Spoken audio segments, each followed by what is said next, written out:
vida. Te glorificamos, ó Pai, porque o Senhor tem cuidado muito bem dela. E, Senhor, agora, quando ela se tornará o canal seu nesta noite para os nossos corações, que o Senhor venha, Senhor, trabalhar nela, dando a ela, Senhor, a direção. E, Senhor, a tua filha venha, Senhor, ministrar o que tu tens colocado ao coração dela. E que seja para a glória e honra do teu nome, em nome de Jesus. Amém. Seja bem-vinda, amada.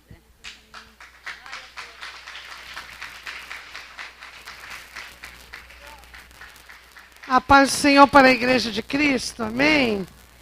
Deus seja louvado, eu quero enaltecer o nome do Senhor e engrandecê-lo nesta noite, por esta oportunidade de estarmos aqui juntos, unidos e reunidos na presença do Senhor, a fim de buscarmos a sua face. Quero louvar a Deus pela oportunidade de poder estar conhecendo esta casa, a qual nós não conhecíamos, conhecer o apóstolo Ronaldo, a apóstola Jane, que Deus em Cristo continue vos abençoando e fazendo prosperar todo o ministério, toda a obra que tem confiado. Que a prosperidade de Deus alcance as vossas vidas, o vosso ministério, a vossa família, a vossa saúde, que todas as áreas da vida de vocês sejam abençoadas e que todo impedimento, todo levante, toda fúria seja repreendida para a glória do nome do Senhor, aquele que tem vos levantado e confiado essa obra. Amém? Deus possa abençoar os irmãos, aos obreiros, às ovelhas que o Senhor tem confiado. Eu trago ao pastor, apóstolo e à apóstola, o abraço do meu pastor, pastor Mauro Gonçalves, onde nós servimos ao Senhor, moramos na Vila da Penha, mas servimos ao Senhor lá em Paciência, e eu trago o abraço dele a vocês nesta noite. Louvo a Deus pela vida da minha amiga, que foi quem nos indicou para que pudéssemos estar aqui, Suênia Barreto. Louvado seja Deus pela vida dela, né? Ela foi o canal que Deus usou para que eu pudesse nessa noite estar conhecendo os irmãos, e é um prazer, uma honra, uma felicidade muito grande, e a partir de hoje já estarei incluindo os irmãos na nossa oração, e peço que os irmãos também nos adotem em oração, né? Em breve, em pouco tempo, eu creio que nós não seremos mais vocês da catedral e eu da assembleia, não haverá mais batista nem presbiteriano, nós seremos todos um corpo só, né? Estaremos do lado do nosso Senhor, que dentro de pouco tempo, irmãos, por tudo que temos visto, falta bem pouquinho para Jesus retornar e nós irmos morar nas mansões celestiais, amém? Louva a Deus pela vida da minha irmã, missionária Miriam, que me acompanha nesta noite, sempre me acompanha. Nós somos irmãs duas vezes, carnalmente e espiritualmente. Ela mais moreninha porque puxou minha mãe, eu sou mais clara porque puxei o meu pai. Mas eu louvo a Deus pela vida da minha irmã, que sempre está conosco, intercedendo, orando a nosso favor, para que o Senhor, que o nome do Senhor seja glorificado, porque nós entendemos que nós somos só o instrumento, somos só o canal que Deus usa, não é verdade? Se Ele não fizer, irmãos, eu não tenho poder para fazer nada, mas eu creio no Deus que tudo pode e que vai nos honrar nesta noite, estará falando conosco, amém? Eu quero meditar com os irmãos dentro de um texto que o Senhor nos confiou e que o pastor, o apóstolo até nos trouxe aqui uma confirmação acerca disso. Então vamos falar sobre isso nessa noite. Já que é vigília, a gente pode falar sobre um assunto mais intenso. Então abra a sua Bíblia no livro do Levítico, capítulo 6, e os versículos de número 12 e de número 13. Livro do Levítico, capítulo 6, verso 12 e o verso 13, para a nossa meditação. Levítico 6, 12, já está aí no telão para você que ainda não encontrou. Diz assim as Sagradas Escrituras: o fogo, pois, sobre o altar arderá nele, não se apagará. Mas o sacerdote acenderá a lenha nele cada manhã, e sobre ele porá em ordem o holocausto.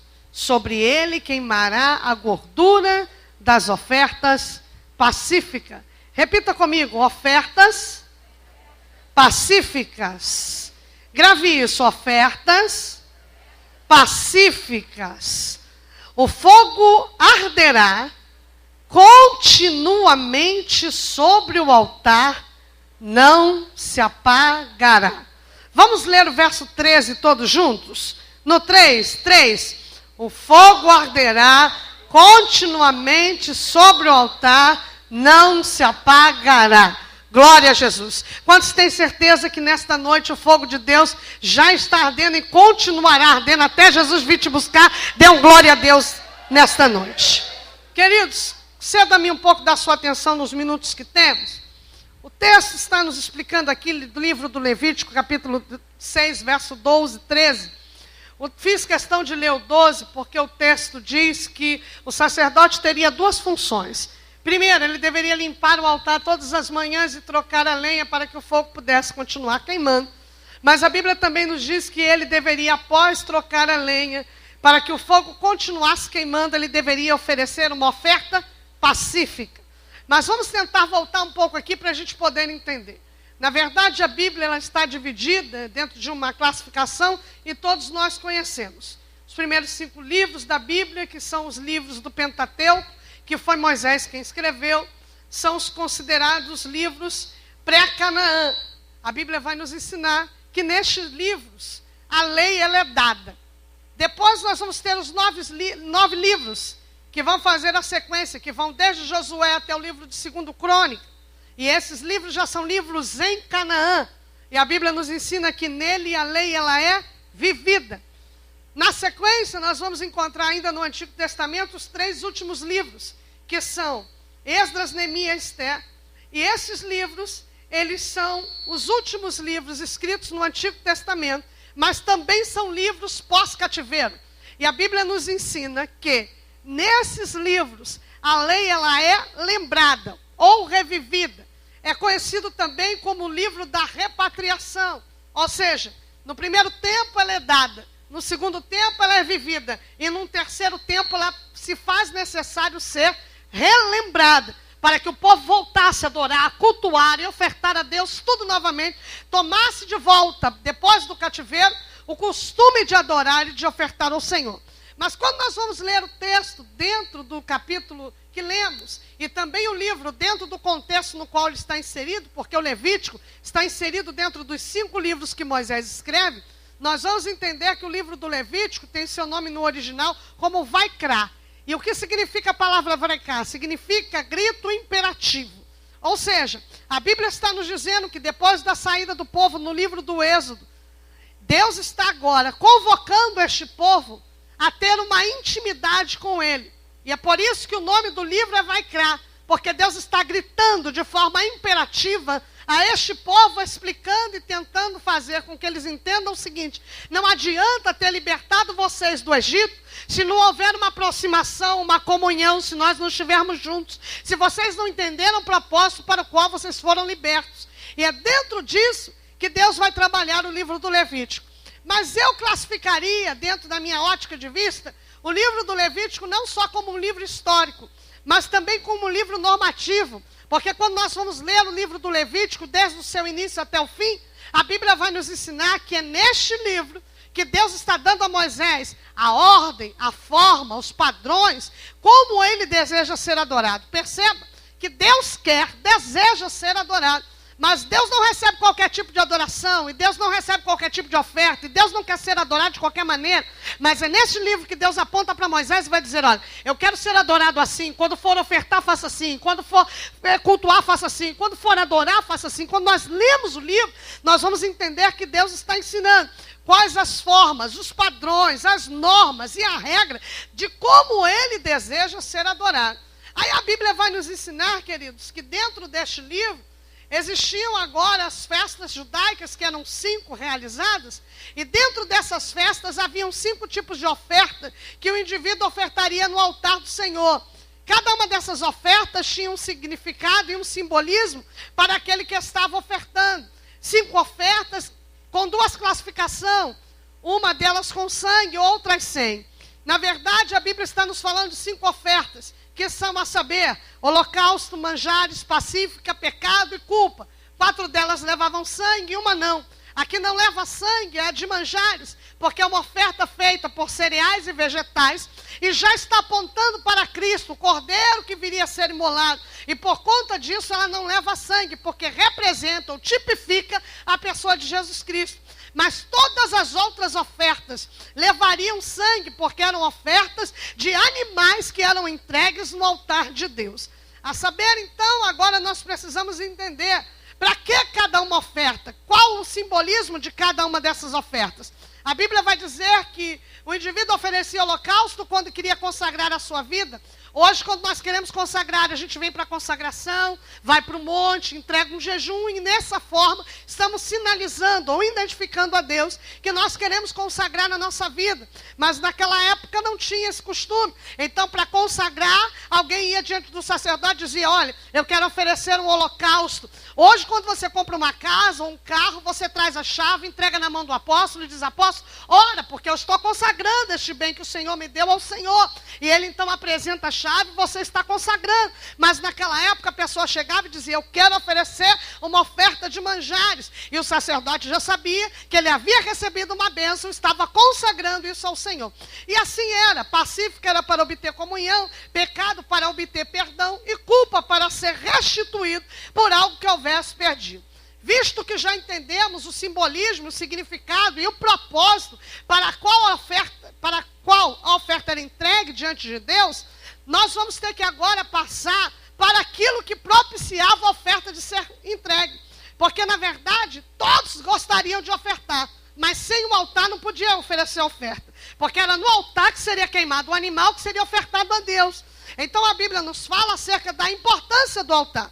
Mas para falar de altar não dá para falar no livro do Levítico. Para falar de altar a gente vai ter que ir para o livro de Esdras. Porque Esdras vai ensinar melhor acerca do altar. A Bíblia vai dizer, amados, que no início do capítulo de Esdras, para que se cumprisse a profecia que tinha sido dita pelo profeta Jeremias, que Deus, depois de 70 anos de cativeiro, levantaria um homem, cujo nome seria Ciro, e esse teria o domínio dos medos e dos persas, e ele iria liberar, através de uma ordenança de Deus, todo judeu que quisesse voltar para Jerusalém, a fim de reconstruir a casa de Deus. E a Bíblia diz, no capítulo 3, no versículo 3, que Esdras está agora, e o texto meu, na minha Bíblia, diz isso, que quando ele chega para levantar o altar, ele está debaixo de grande terror. Outras versões vai dizer que levantaram um altar debaixo de grande hostilização. Porque a Bíblia diz que Ciro agora reúne os judeus, e a Bíblia nos ensina que a Babilônia foi um período de cativeiro, mas o povo cresceu na Babilônia. Porque a Babilônia estava no seu auge, era o tempo em que Nabucodonosor reinava, e a Babilônia era o lugar das oportunidades. Foi o mesmo tempo em que foi construído o Jardim Suspenso da Babilônia, uma das maravilhas do mundo antigo. Então quem foi para a Babilônia teve a oportunidade de crescer. Quem foi para a Babilônia teve a oportunidade de prosperar. Quem foi para a Babilônia, alguns judeus, a história conta, que viraram donos de banco, alguns fizeram o seu próprio negócio, outros viraram empresários, mas havia no meio deste povo um remanescente que ouvia dizer acerca de Jerusalém, daquilo que o Deus de Israel fazia, que mantinha no seu coração um desejo. Aqui é o lugar da oportunidade, mas eu ainda quero viver uma experiência com Deus. Aqui é o lugar de eu crescer, mas eu não abro mão da minha vida espiritual. E é este povo que a Bíblia vai dizer que se reúne e volta. Nós sabemos que a volta foi feita em 3 tempos. Primeiro por Zorobabel, depois vai Esdras e depois vai Neemias. Mas a Bíblia também nos ensina, queridos, que quando Esdras chega, o povo que está em volta vai-se agora começar a se levantar e a hostilizar a Esdras. Por quê? Porque a Bíblia nos diz que Esdras vai entender isso. O texto é claro em dizer que Esdras não chega já metendo a mão na massa para fazer a obra. Ele vai avaliar o contexto do que está acontecendo. E enquanto ele avalia, já há uma hostilização. E o que é ser hostilizado? Ser hostilizado é ter alguém que lhe afronte diretamente, sem disfarçar, e diga: eu não concordo com a tua obra, eu não concordo com a tua chamada, eu não me agrado do que tu fazes. Isso é ser hostilizado. Ser hostilizado é ser afrontado, ser hostilizado é ser intimidado, ser hostilizado é alguém se opor àquilo que Deus confiou a você para fazer. E é isso que Esdras está sofrendo. Ele está fazendo uma obra que não é dele, mas está sendo hostilizado. Só que ele, apóstolo, ele não vai colocar isso no campo do pessoal.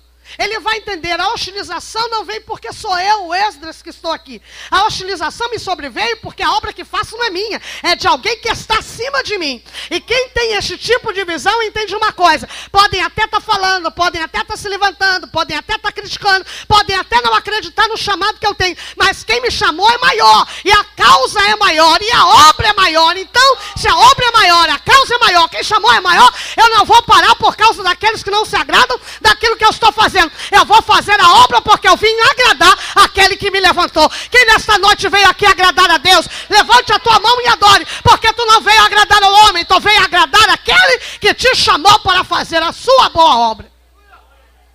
Se ele fosse pensar em si, ele parava. Mas ele está dizendo, a obra não é minha, é de alguém maior. E sendo eu hostilizado ou não, sendo eu criticado ou não, sendo eu ofendido ou não, a obra precisa continuar. E é por causa disso que eu vou fazer. Só que Esdras está entendendo uma coisa. Por que que o povo se levanta? Se ele ainda nem tinha começado a fazer. Perceba, Satanás não se levanta depois que a gente já está fazendo. Ele se levanta antes mesmo que você venha fazer, para tentar impedir você de fazer alguma coisa. Só que os opositores de Israel estão entendendo um princípio. E por que se levantam? Mas aqui está o segredo do texto. Eles se levantam não é porque era Esdras. Eles se levantam não é por causa da obra propriamente dita. Eles se levantam por conta do propósito na qual a obra está sendo feita. E qual era o propósito? A ordem era a seguinte: volta para Jerusalém e levanta a casa de Deus de Israel. Só que a Bíblia diz, queridos, que o estado de tanto quem veio quanto quem ficou era calamidade. Por quê? Jerusalém havia sido invadida. Não tinha mais muro, não tinha mais porta, não tinha mais templo. E segundo a Bíblia diz, nem a presença de Deus não estava mais com o povo. Então você olha o estágio desse povo. Um povo que está humilhado, está ofendido, está agredido, está invadido, perdeu todas as suas características. E ainda dizem que o Deus que eles servem lhe abandonou e agora chega alguém. E quem não é o opositor? Está feliz. Porque está vendo o povo em destroço, está vendo o povo em ruína, e disse, agora a gente venceu esse povo. Ninguém nunca mais vai levantar esse povo novamente. Esse povo agora está na cinza e para eles acabaram.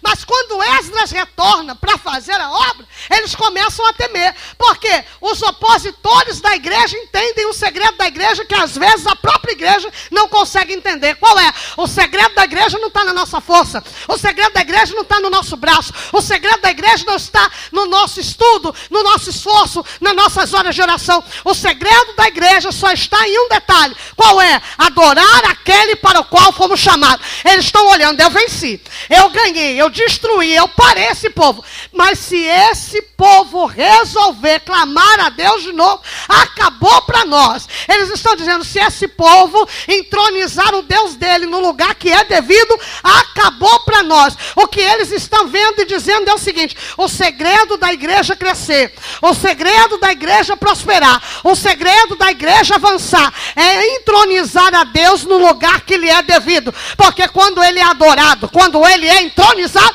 Satanás não tem poder para ganhar da igreja. Então eles estão dizendo, se levantar acabou para nós, se erguer acabou para nós. Você está entendendo? Você que entrou aqui em luta, você que entrou aqui debaixo de afronta, você está no lugar certo. Por quê? Erga a adoração de volta. E o que que vai acontecer? A bonança vai voltar, a unção vai voltar, a graça vai voltar, a presença vai voltar, e quem vai ter que sair é o teu adversário, porque quem governa a tua vida é o Senhor Jesus. Oh, aleluias! Glória seja dada ao Eterno. Qual é a intenção de Satanás? Que você não se posicione. Qual é a intenção de Satanás? Que você não adore. Por quê? Porque Satanás sabe que por mais que você esteja em luta, que por mais que você esteja despedaçado de tantas provas, uma coisa é certa: se você entronizar Deus no lugar que é devido, acabou para Satanás. Olhe para esse crente e diga para ele, se você voltar a adorar como antes, se você voltar a clamar como antes, irmão, não tem ninguém que te impeça de receber vitória da parte de Deus. Você está entendendo, irmão? Talvez o adversário está tentando te impedir, está tentando te paralisar, mas eu vim aqui te dizer, continua clamando. Por quê? Porque uma igreja que clama, Satanás não tem poder de vencer esta casa, de vencer este povo. Continua perseverando. A Bíblia diz que Esdras vai analisar o que está acontecendo. Visto mediante tanta destruição, ele fala, peraí, eu vim aqui levantar a casa, só que tem um problema. Eu vim levantar a casa para alguém que nem aqui não está. Aí eu construo uma casa enorme e Deus não vai morar nela, porque Deus não está aqui. Aí ele olha para os adversários e pensa, vou levantar um muro para me livrar desses caras. Mas ele lembra, muro sem Deus não vai me livrar de ninguém. Porque muro sem presença de Deus não traz segurança. A Bíblia diz, se Deus não guardar a casa, em vão vigia a sentinela. Ele está olhando, casa eu não posso erguer. Porque se eu ergo uma casa e não tem presença, vai ser casa de qualquer um, menos de Deus. Muro também não posso levantar. Porque muro sem presença de Deus não vai me trazer proteção. O que é que eu vou fazer? Esdras não está visando o tamanho da obra. Esdras está visando a finalidade da obra. Aí ele olha e diz, o muro era uma obra grande. A casa também era. Mas eu não vim aqui mostrar tamanho de obra. Eu vim mostrar a importância e a finalidade dela. Então não vou levantar nem o muro e nem a casa. Eu faço a menor obra, mas é a mais importante. Eu vou levantar o altar. Por quê? Dos três, o altar era o menor. Mas era o altar que invocava, atraía, iria trazer a presença do Eterno de volta. Quem está entendendo o que eu estou dizendo? Ele está dizendo, eu só vou levantar o altar, porque é Ele que vai trazer. Eu posso ser o menor, mas sou eu que atraio, sou eu que chamo, sou eu que invoco a presença dEle. Deixa eu te dizer uma coisa, o apóstolo está de parabéns. Essa igreja é linda, é muito bonita, o som é maravilhoso, tem ar-condicionado, está tudo às mil maravilhas. Mas deixa eu te dizer, Deus não está aqui por causa de banco, por causa de ar, por causa de microfone, por causa de tela, por causa de ar-condicionado. Deus está aqui por causa dos altares que se predisporam a vir para cá, mesmo cansado, mesmo querendo dormir e adorar a dele. Cadê os altares de Deus aqui nessa noite? Tem fogo no teu altar? Saculeja esse crente e diga para ele, ainda tem fogo aí? Pois eu venho te dizer, vai arder a noite inteira e Satanás não vai apagar o fogo de Deus sobre a tua vida. Oh, glórias!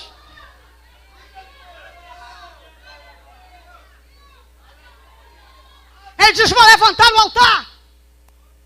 Vamos embora. Ao invés de parar, a hostilização faz ele avançar. Ele reúne os homens, chama todo mundo e ó, tem um detalhe.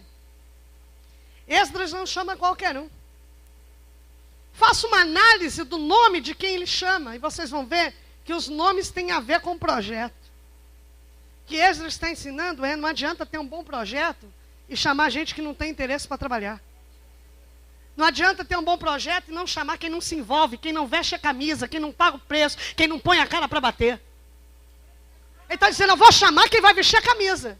Está no projeto só para dizer que não me interessa. Eu quero saber quem vai pôr a mão na massa. Eu quero saber quem vai chegar junto. Eu quero saber quem vai aguentar as hostilizações, o chicote, as línguas falando, mas nós vamos fazer. Ele reúne esse povo e quando ele consegue quem está envolvido e quer fazer mesmo, ele vai dizer, vamos trabalhar. Só que aqui eu não vou aparecer, porque obra de Deus quem aparece não é um homem, obra de Deus quem aparece é Deus. Então ele vai dizer, eu sou líder porque tem que ter um líder, alguém tem que direcionar todo mundo. Mas eu estou aqui só para coordenar. Só que nós vamos trabalhar como um homem só, todos unidos, num só propósito. E aí eles começam a trabalhar. Mas a questão é que vai surgir uma pergunta. Aonde é que a gente vai levantar o altar? E Esdras vai dizer, eu não vim aqui inventar nada. Porque havia uma base anterior, onde o altar da primeira igreja havia sido erguido. E ele dizia, eu vim fazer o que é para ser feito, eu não vim inventar nada. Eu vim cumprir a lei. E a Bíblia diz o seguinte, que ele escreve, fiz tudo como o Senhor ordenara ao seu servo Moisés. Ele coloca o altar na base da onde era o anterior. Porque o que Esdras entende é o seguinte, Deus não recebe oferta de altares que não estão posicionados na presença dele. E por isso ele obedece à ordem. Ele vai levantar no lugar onde Deus quer que seja levantado. Porque ele entende que mais importante do que o espaço geográfico é o altar estar posicionado. Tanto que quando a mulher samaritana pergunta para ele, vem cá, eu vejo que tu é profeta, me tira uma dúvida. É nesse monte que se deve adorar ou é lá onde os judeus dizem? Porque os judeus dizem que é só em Jerusalém. Aí Jesus vai olhar para ela e vai dizer, em verdade eu te digo, que os pais buscam quem o adore em espírito e em verdade. Isso quer dizer posicionamento. Quem está posicionado pode adorar aqui, pode adorar em Jerusalém, em qualquer lugar, porque o Pai vai receber a adoração desses vasos. Só que olhe para cá, a Bíblia nos ensina que Esdras não levanta um altar, Esdras levanta 2 altares. São 2 que são erguidos. Primeiro altar, Misibé Azarrabe, altar de madeira, revestida e coberta por ouro.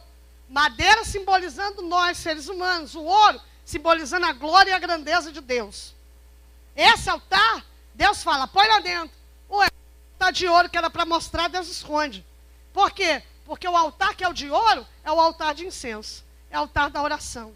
E o que Deus está dizendo é, a tua vida de oração não cabe aos outros. É entre eu e você e ponto final. Há controvérsias com o que está acontecendo. E eu só vou falar isso aqui porque eu já entendi que aqui a gente tem liberdade. Porque tem lugar que a gente não tem liberdade para falar o que Deus quer falar. Mas eu vou te dizer uma coisa. Isso entra em contradição com o que estamos vendo hoje em dia. Porque Deus está dizendo que tem gente que te olha e diz assim, ih, aquilo ali tem vida com Deus não. Apagadinha, olha lá. Tem vida com... A minha vida e a tua vida, quem conhece é Deus. O nosso altar da adoração e do louvor, quem conhece é Ele. Deus conhece as tuas madrugadas, Deus conhece a hora que tu dobra o joelho. Isso importa a Ele, a mais ninguém. Tanto que Jesus vai dizer aos seus discípulos, olha, não oreis como os fariseus, porque eles oram para se amostrar. E isso, as épocas atuais estão contradizendo isso, irmãos. Por quê? Porque hoje em dia você vai para o monte e tira selfie no monte. Ué, perdeu a validade de ir para o monte. Porque se eu vou para o monte me consagrar e ter um momento de segredo com Deus e tá que não fez, eu não estou me consagrando, eu estou querendo mostrar para os outros que eu tenho vida de oração. E os outros não precisam saber que eu tenho vida de oração. Basta o meu Deus saber. É Ele que precisa saber que eu sou de oração. Isso contradiz o ensino de Cristo. Por quê? Jesus disse, olha, quem é meu... Na hora de orar, não vai para a porta da sinagoga e grita para todo mundo ouvir. Porque o que faz a tua mão direita não sabe a tua mão esquerda. Mas quando tu quiser orar, entra para o teu quarto, tranca a tua porta. E o Deus que te ouve em segredo, e o Deus que conhece a tua vida, e o Deus que sonda o teu coração, e o Deus que sabe a tua necessidade, e o Deus que conhece o teu altar, suprirá todas as vossas necessidades. Oh, glórias! Ele é Senhor e vai suprir a tua necessidade. Aí a Bíblia diz que ele levanta esse primeiro altar, altar da oração, altar da comunhão, altar do segredo, altar da minha vida e do meu particular com Deus. Aí Deus vai dizer, levanta o segundo altar, Misibé Olar, altar de bronze. E aí o Senhor fala, esse deixa lá fora. Esse altar você mantém ele limpo todo dia. Esse altar você vai, era esse altar que ficava do lado de fora. Esse altar todo dia você tem que revisar ele. Todo dia você tem que olhar, limpar, deixar ajeitado. Por quê? Esse altar é o teu testemunho. Porque todo mundo vê quando você sai da tua casa para vir para a casa de Deus adorar. É esse altar que as pessoas observam. É esse altar que vai atrair os outros. É a tua forma de vir para a casa de Deus que vai chamar outras pessoas para também entrar por essas portas. Então Deus está dizendo, esse altar você deixa limpo, você deixa correto. Isso nos fala de testemunho, nos fala de conduta de vida. Porque através desse altar, outras pessoas irão ser atraídas a Deus. Porque vão observar a forma como você oferta. A Bíblia diz que depois que eles levantam os 2 altares, então agora é hora de festejar. E qual é a melhor forma de festejar? Ofertando. A Bíblia diz que eles ofertam pela manhã e pela tarde. E qual foi a oferta que a gente leu que eles ofertam? Você lembra? Oferta pacífica. Queima uma de manhã e queima uma de tarde. Vamos voltar para a oferta. O texto diz que cada oferta tinha o seu simbolismo. Eu vou falar só de 2. Primeira oferta que eu quero falar, oferta de holocausto, consagração da sua vida. Essa oferta era diferente das outras.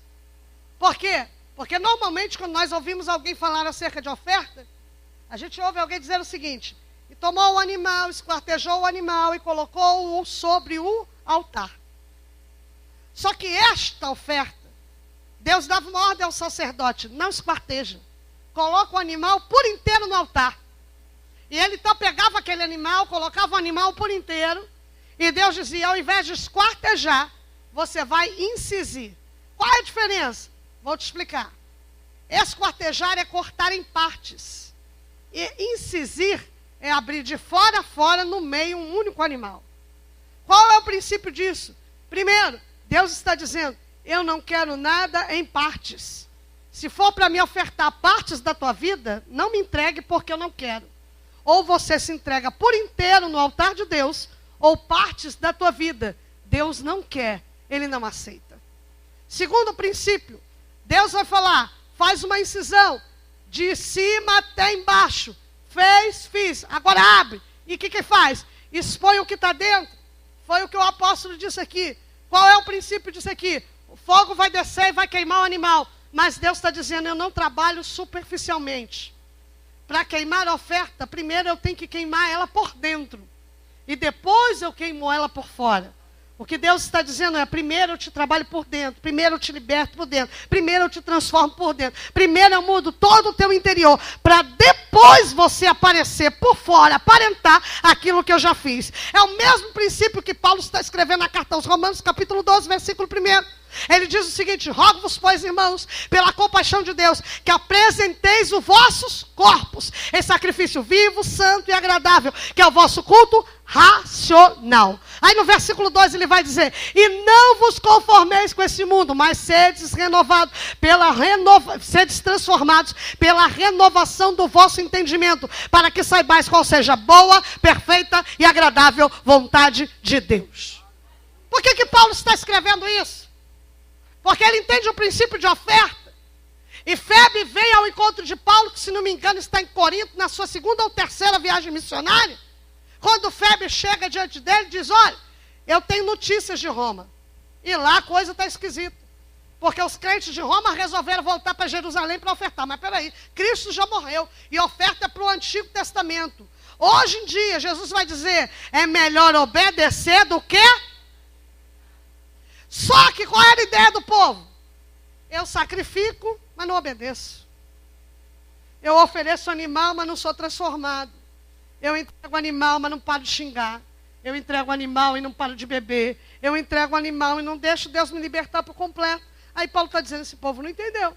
Então ele vai escrever: já que vocês estão com tanta vontade de oferecer alguma coisa, faz o seguinte: entrega o teu corpo. Porque toda atitude que é feita com o corpo é feita com a mente. E a mente nos fala de consciência, nos fala de entendimento. O que Deus está dizendo é: não adianta vir para o culto oferecer 2 horas se eu não sei o que eu estou oferecendo aqui. Não adianta vir para cá se eu não entendo o valor de estar aqui. Não adianta estar aqui se eu não entendo que 2 horas de culto, enquanto eu estou aqui, Deus está agindo, cadeias estão sendo quebradas, tem gente sendo liberta, tem gente sendo curada. E Deus está agindo através da nossa vida, pela nossa casa. Enquanto estamos aqui, Deus está visitando a tua família, está visitando o teu parentesco, está visitando a tua casa, está visitando o teu trabalho, está visitando a tua vida, está visitando áreas da tua casa. Não adianta vir para cá se eu não entendo o valor de estar aqui. É isso que Paulo está dizendo. Gente, se é para fazer, faz direito. Se é para fazer, faz com vontade. Se é para ofertar, oferte o teu melhor. Aí ele vai dizer: já que vocês querem ofertar, oferta a coisa direito. Faz um negócio bonito. Faça com entendimento. Aí a Bíblia vai nos dizer que tem a segunda oferta. Oferta pacífica. Só que eu não parto para ela direto. Até porque Deus é tão minucioso e organizado que até para oferecer a oferta tinha todo um parâmetro a ser cumprido. O sacerdote tinha uma roupa própria. Tinham animais próprios que eram oferecidos.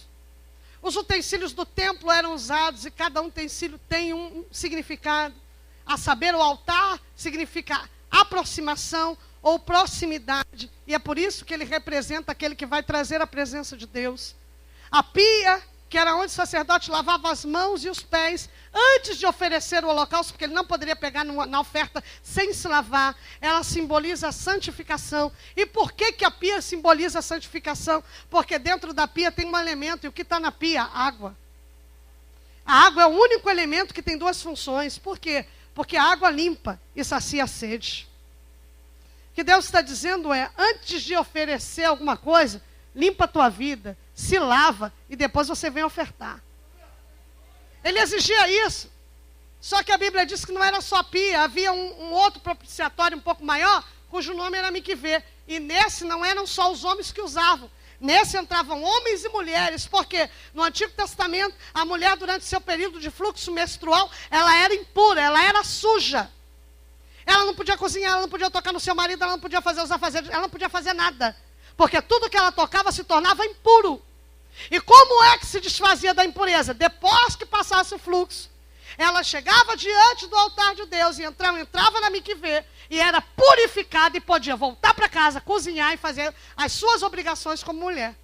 Só que antes de ser purificada, de jeito nenhum podia se fazer isso. Mas vamos entender isso aqui melhor? Então ele se lavava para poder oferecer. Só que Jesus vai ensinar outro princípio diferente. Não o de não se lavar, mas o de se lavar com uma intensidade maior. Porque no Antigo Testamento os homens e as mulheres se lavavam sozinhos. E apóstolo, quem se lava sozinho não se lava direito. Porque quem se lava sozinho só vai lavar a parte que quer. E acredite, tem algumas sujeirinhas que a gente já se acostumou com ela.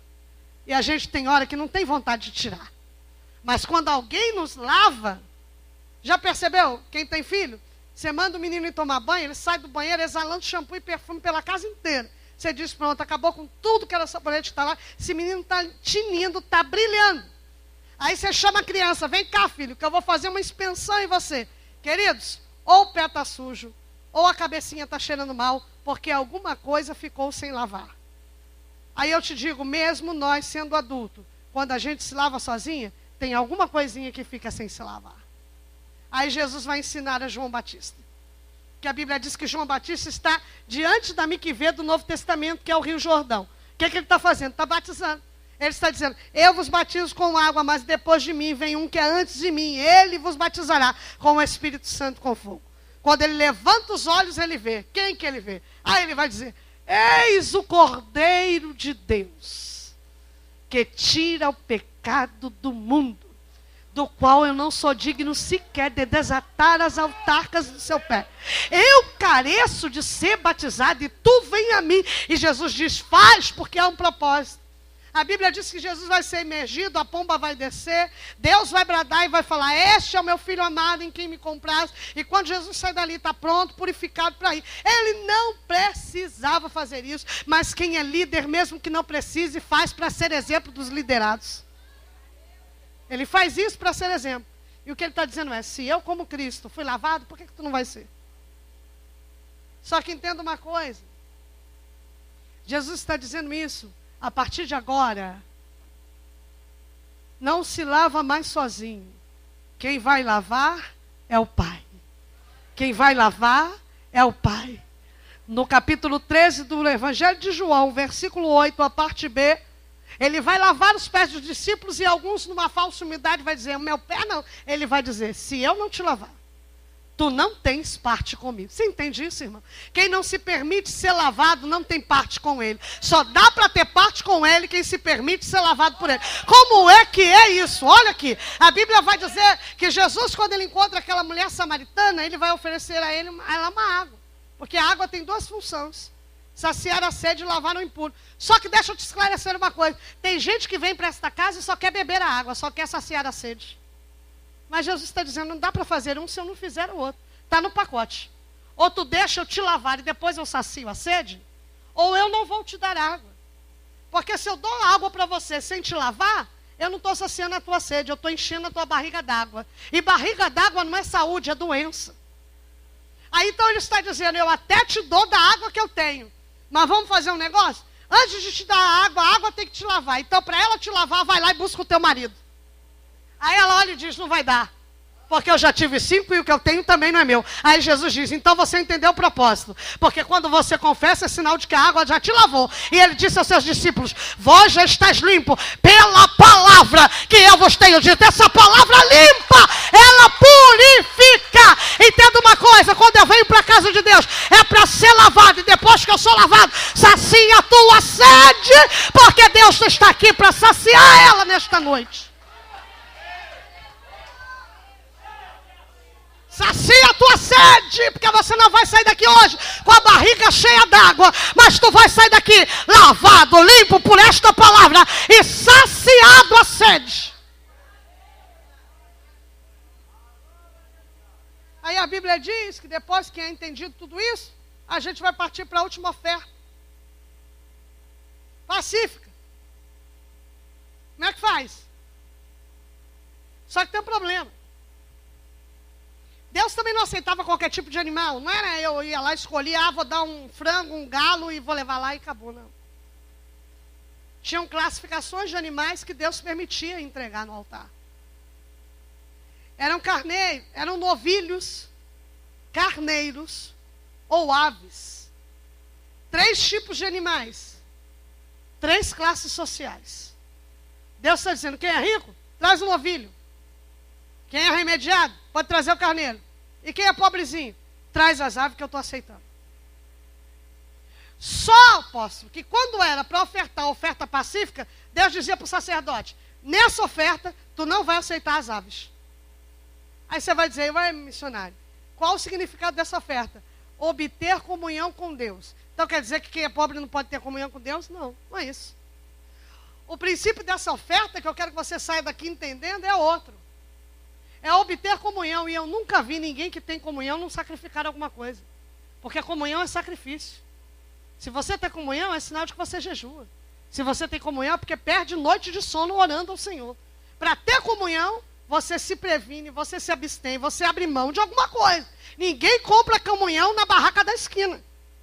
A comunhão, ela ganha através do esforço. De você renunciar a alguma coisa para obter a comunhão com Deus.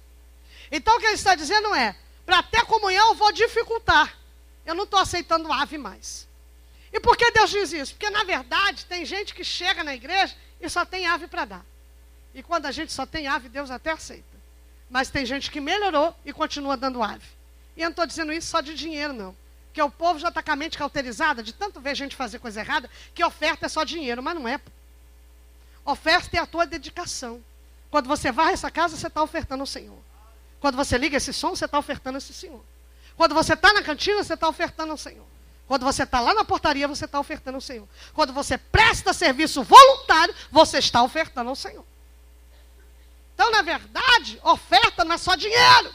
Porque não adianta eu botar 10 mil na sacolinha e não fazer nada para Deus. Não sacrificar a minha vida, a minha carne e o meu eu para entregar no altar do Senhor. Aí não tem valor nenhum. Porque essas eram as ofertas dos fariseus. Eles davam do que sobrava, mas não tinha esforço, não tinha renúncia, não tinha nada. Vai lá ver se eles perdiam noite de sono. Nunca. Davam 1 milhão lá, mas ia para casa dormir. Não tem valor esse tipo de oferta. É por isso que Davi disse, eu não quero dar nada ao meu Senhor, que não me custe alguma coisa. Porque aquilo que damos ao Senhor tem que custar, tem que doer, tem que valer alguma coisa para nós. Tem que ter algum significado. Então Deus vai dizer, se quer comunhão, vai ter que se esforçar. Então vai ter que se esforçar para me trazer a ave. Agora vamos aqui entender de uma forma melhor. Por que Deus está dizendo isso, irmãos? Porque normalmente isso é do ser humano. Você se esforça, você se aperta para trazer o que você valoriza para dentro de casa. Você pode ser hoje a pessoa mais humilde desse Rio de Janeiro. E o país está em crise. Mas vê se você não quer um bom celular. Vê se você não faz questão de ter um computador dentro da sua casa. Pergunta a você, quando você vai na loja, você chega para o vendedor e diz assim, ó, me dá aí a geladeira mais chinfrinha e baratinha que você tem. Não, você vai na de aço inox. Você chega lá e fala assim, eu quero essa. Irmãos, entenda, eu não estou aqui criticando e dizendo que não é para ter, não. Eu estou te dizendo que a gente paga o preço para trazer para casa o que a gente valoriza. E o princípio que Deus está usando nessa oferta é essa. Eu quero ver até onde, até que ponto você valoriza a comunhão que eu te dou de graça. Conseguiu pegar, irmão? O que eu estou querendo dizer? Por quê? Porque a gente valoriza uma tela dessa dentro de casa e você dá 3 mil sem pena. E é por isso que o Bahia enriqueceu. Porque a classe pobre é a que mais compra. Quando ele descobriu isso, ele falou, já sei, vou vender para essa galera. Vou botar 24 vezes, se a perder de vista, eles vão comprar. E compra mesmo. Por quê? Porque você valoriza. Você diz, essa TV tem valor, isso é legal. Vou botar lá em casa na sala, vai sentar todo mundo junto e todo mundo vai assistir. Vai ser muito bacana sentar todo mundo junto para assistir um programa nesse negócio aí. Então a gente se esforça. A gente pede nome emprestado, pega cartão de crédito, pede adiantamento, pega o 13º, vai lá na financeira, pega o dinheiro para comprar aquilo que você valoriza. Porque vai te trazer benefício. Porque você valoriza aquilo. E Deus está dizendo, qual o valor que você está dando à comunhão que eu estou te dando de graça? Então esse ano eu vou te pôr à prova. Eu quero saber o quanto você valoriza, o quanto você prioriza a comunhão que eu tenho te dado. Então esse ano eu vou complicar. Se você quiser comunhão mesmo, não vem para cá com ave, não. Sabe por quê, irmãos? Me perdoe o que eu vou dizer, mas é a mais pura sinceridade. E eu não estou aqui querendo falar de você, não. Eu estou falando de um modo geral. Não estou falando para ninguém diretamente. Eu estou falando de um modo geral. Nós já nos condicionamos a oferecer qualquer coisa para Deus. Você quer ver uma coisa que me deixa nervosa, aflita e angustiada? É quando você chama alguém, vem cantar. Aí a pessoa chega aqui na frente e diz assim, irmão, eu estou muito rouca, a garganta está muito ruim, mas como é para Deus, vamos cantar. Não. Se está rouca, a garganta está ruim, não dá, passa para outro. Pastor, apóstolo, não vou cantar hoje não. A garganta está ruim, não vou dar um melhor. Para Deus é só o melhor. Passa para quem está em condição, deixa ela cantar. Na próxima semana eu canto. Mas a gente já se condicionou. Olha o que a gente fala. Ah, sabe o que é? Não preparei um texto, não. Mas como é para Deus, Ele vai receber mesmo, vou dar qualquer coisa. Porque a gente já se condicionou que Deus recebe qualquer coisa. Mas olha para esse irmão, diga para ele, basta de tu dar ave. Fala para ele, basta. Chega, irmão. Está na hora de você mudar o nível. Sabe o que acontece? Você quer mudar o nível daquilo que recebe, mas não quer mudar o nível daquilo que oferta. Sabe qual é o problema da igreja da pós-modernidade? É que a gente transformou o altar em lugar de buscar. E altar nunca foi lugar de buscar. Altar sempre foi lugar de deixar. Então deixa o teu melhor louvor, deixa a tua melhor adoração, deixa o teu melhor glória, deixa a tua melhor pregação. Quem está entendendo o que eu estou falando? É para pregar, prega direito. É para cantar, canta direito. É para dirigir, dirige direito. E se é para dar glória direito também. Oh, aleluias!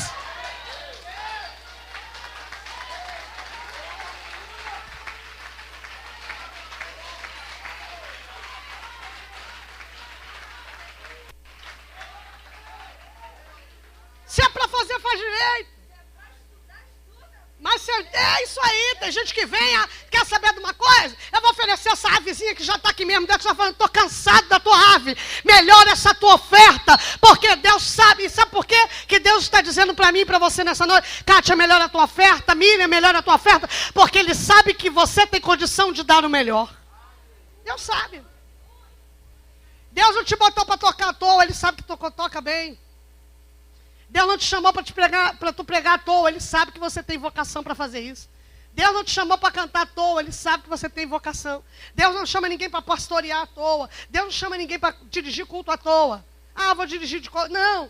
Dê o seu melhor. Porque Deus, quando te dá, Ele não te dá o resquício, não. Ele te dá o melhor. Ele te dá uma medida recalcada, sacudida e transbordante. Então não dê qualquer coisa para aquele que, quando vai te dar, Ele dá o melhor para você. Altar não é lugar de buscar, queridos. Altar é lugar de deixar. Porque quem deixa no altar de Deus, colhe no reino dos céus. O judeu não vive pedindo prosperidade, é próspero. Porque ele entende que quando eu adoro a Deus, a prosperidade, as bênçãos, são sinais daqueles que adoram ao Senhor em verdade. Quando nós priorizamos Deus, Deus dá tudo para a gente.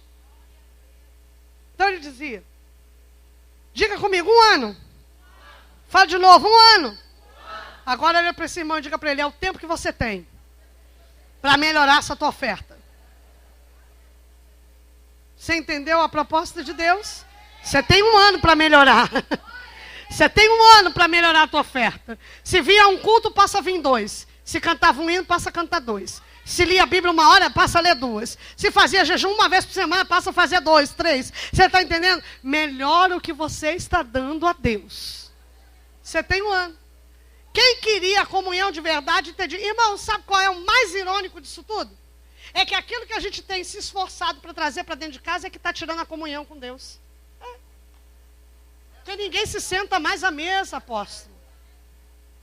Um filho está no computador, o outro está no tablet, o outro está no celular e o outro está lá na frente da televisão e a família não se senta mais à mesa. Você quer ver uma coisa que Satanás odeia? Uma família sentada à mesa, porque a mesa fala de comunhão. A mesa é o partir do pão. Jesus se assentava à mesa com os seus discípulos e ali ele ensinava, ali ele educava, ali ele falava. Ali ele percebia quando o olhar de um não estava bom, quando o olhar do outro não estava bem. O celular que a gente compra dá 2.000.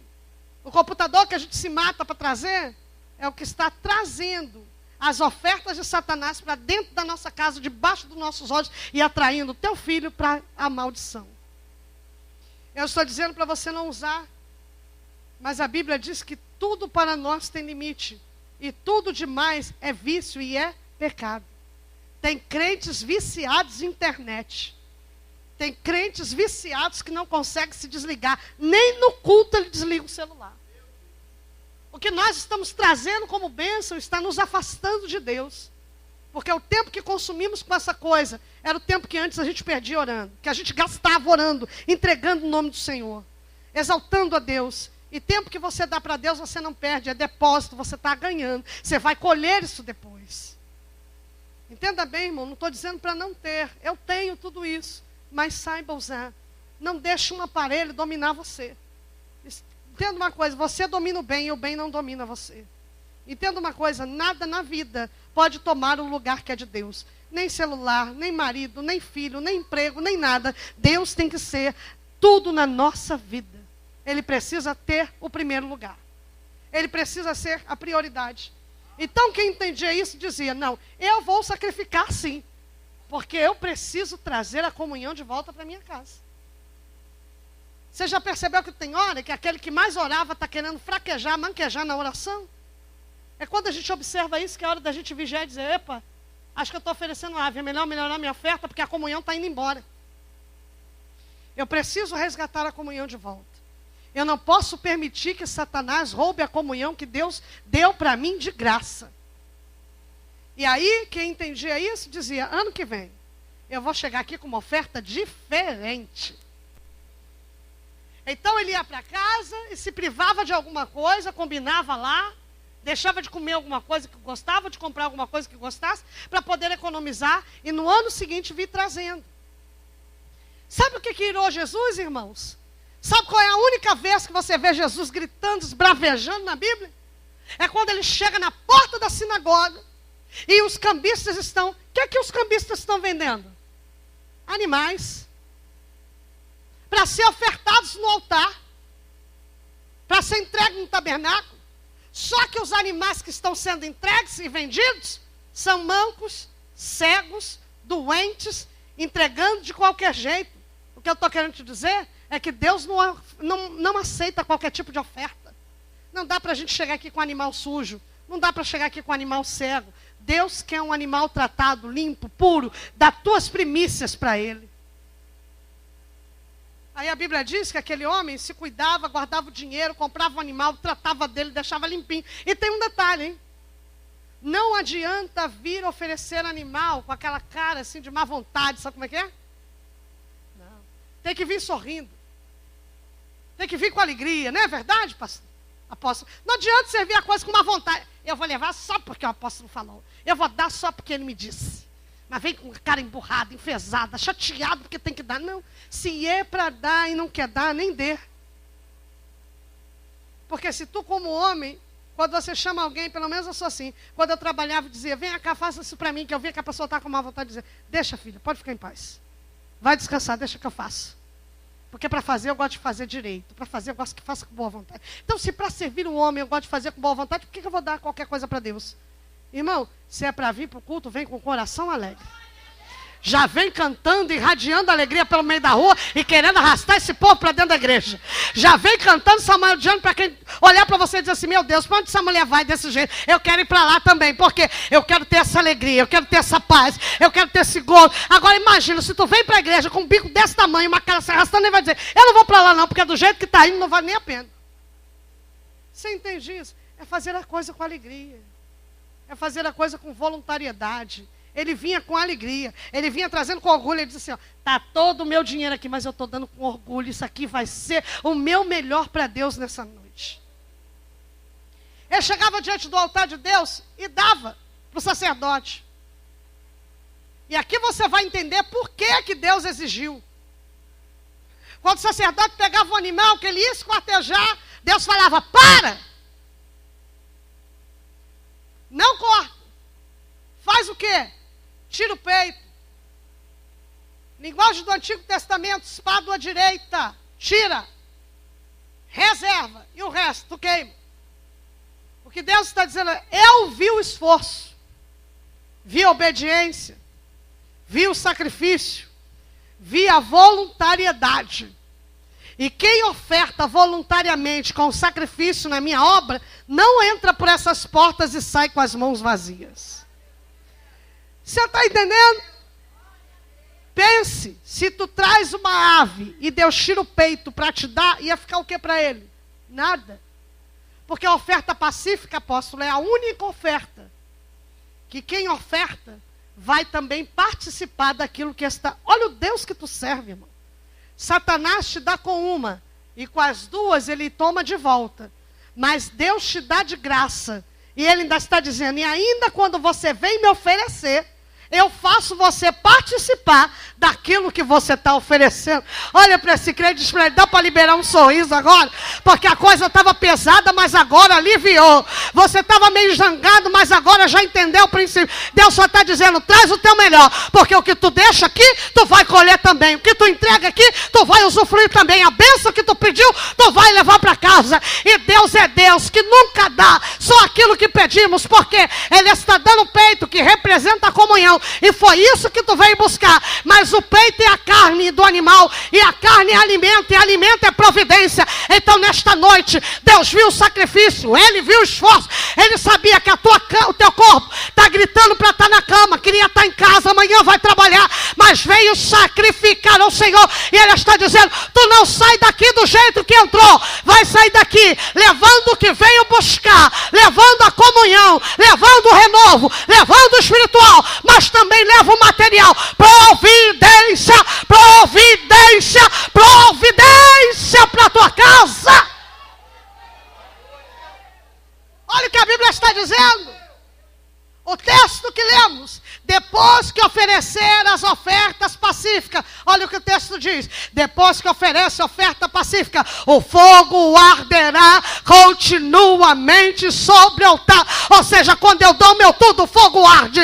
Quando eu dou meu tudo, não se apaga. Quando eu dou meu tudo, Deus vai abençoar. Quantos estão sendo abençoados por esta palavra? Quantos entendem que enquanto você dá glórias aqui, o nome do Senhor é glorificado? Mas também tem vitória de Deus descendo para a tua vida, descendo para a tua casa, visitando a tua família. E o mais lindo de tudo, e eu fecho aqui. O que é? Não precisa ficar triste por quem não veio. Precisa ficar triste. Porque na verdade o homem subia para sacrificar e a mulher ficava em casa. Em alguns casos.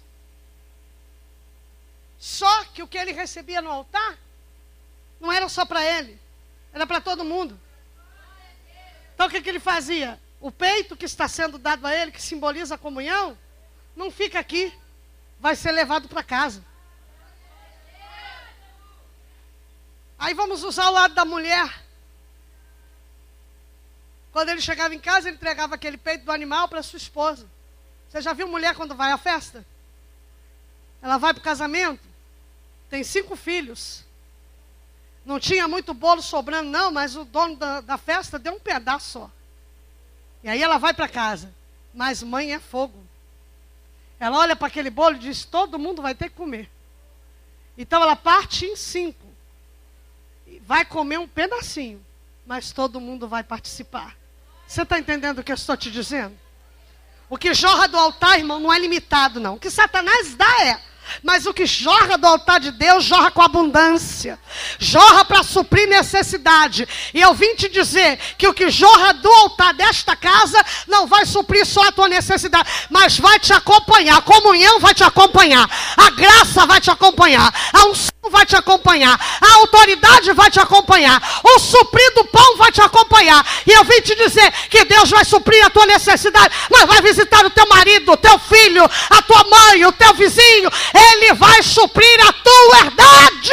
E o nome do Senhor, quem acredita nesta palavra pode dar um glória a Deus. Eu vim dizer, em tempo de crise, a igreja dará o seu melhor e Deus irá multiplicar. E não vai faltar o pão. E não vai faltar o pão sobre a tua mesa. Levante a mão deste crente, vamos proferir isso e você termina essa minha pregação falando isso. Levante a mão deste crente lá no alto. E libere uma palavra para ele, diga para ele, sai daqui. Levando contigo comunhão e providência. Fala para ele, comunhão e providência.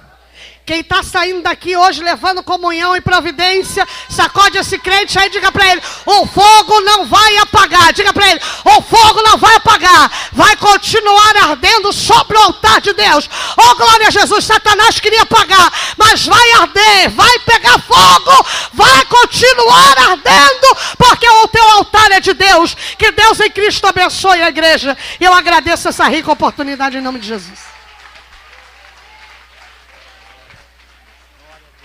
Aleluias! Irmãos, eu estou aqui. Que palavra! Não, esse aplauso tem que ser para o Senhor. Que palavra poderosa!